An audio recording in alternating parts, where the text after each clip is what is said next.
हे मित्र, 8 कर्मों से शून्य हो गए, अब कितने कल्प काल व्यतीत हो जाएंगे, वे परमात्मा पुनः वापिस नहीं आएंगे। इसलिए माँ मत गाना वो भजन, चले आना वीर कवि, वीर बन के महावीर बन के। हमारे भगवान जाने के बाद आते नहीं है। ये कभी नहीं कहना कि चले आना, ये कहना प्रभु जहां आप गए हैं हम वहीं आ जाएंगे सिद्ध बन के। भजन बना लो, भजन बना लो। शुभम बेटा तू भजन बना ले एक नया, वीर बन के महावीर बन के चले आना, मत बोलना। यूं कहना, हे प्रभु जहां आप गए हो हम भी वहां चले आएंगे सिद्ध बन के। जैसे कभी विद्यासागर बन के, विशुद्ध सागर बन के ये भजन नहीं बनाना मित्र। ये अवतारवादी दर्शन नहीं है। ये दर्शन एक बार निर्वाण होने के बाद पुनः उतरते नहीं है। गए सो गए, गए सो गए, गए सो गए, सो नहीं गए, सो गए। ओहो, इसलिए मित्र, इसलिए मित्र भगवान, इसलिए मित्र भगवान सिद्ध प्रभु सिद्धालय में विराजमान हो चुके हैं। सौधर्म इंद्र ने प्रभु का संस्कार किया। वो आज का पावन दिन हमारे अंतिम तीर्थेश और तीर्थंकर परंपरा यहां से पूर्ण हो चुकी है।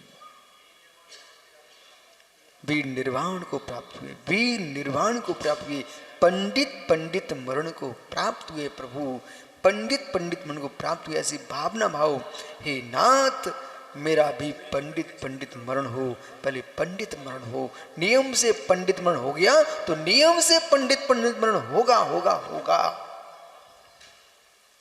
इसलिए जाओ, अपनी आत्मा ने निर्वाण प्राप्त किया है समता के बल पर, ध्यान के बल पर, वही समता प्रारंभ करो।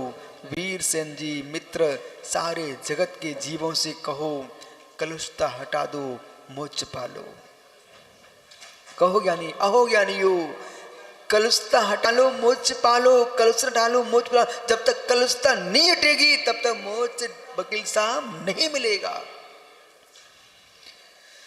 जाओ, कल फिर आओगे मित्र, पर्याय पुनः चर्चा करूं।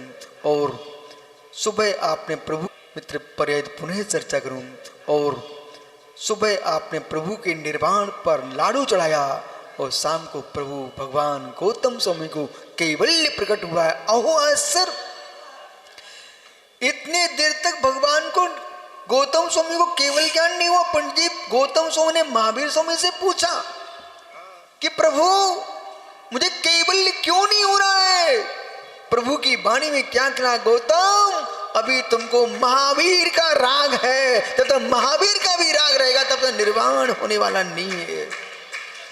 फिर जिनको पंथों का, संतों का, परंपराओं का राग है वे तो अभी मुनि भी नहीं बन पाएंगे। मेरे मित्र, इन सब का राग हटाना पड़ेगा तभी ध्यान के योग मुनि बन पाओगे, तब मोक्ष मिल पाएगा। मंदिरों का राग, प्रतिमाओं का राग, इसलिए न करो मंदिरों का राग, न प्रतिमाओं का राग, न मित्र, न महाराजों का राग, न ग्रंथों का राग। एक महावीर राग मार्ग पर अनुराग रखो, यही तुम्हारे मोक्ष का कारण है। आत्मा